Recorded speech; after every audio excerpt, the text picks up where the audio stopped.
Alright guys, I'm going to show you how to clear your oil change reminder light.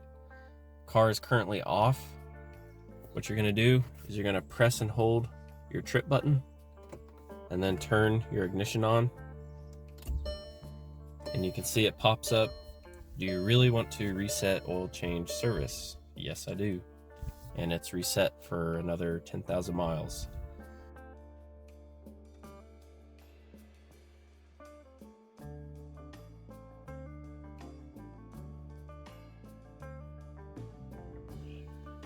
Alright, so I also have an inspection light that I need to reset.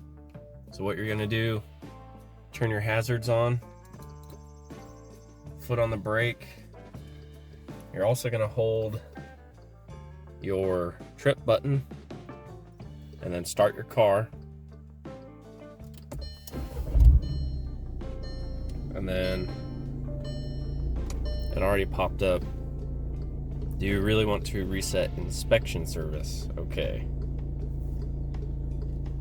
So it's reset. So all good.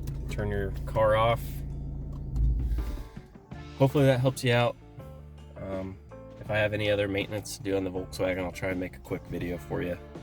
But I'll see you on the next one.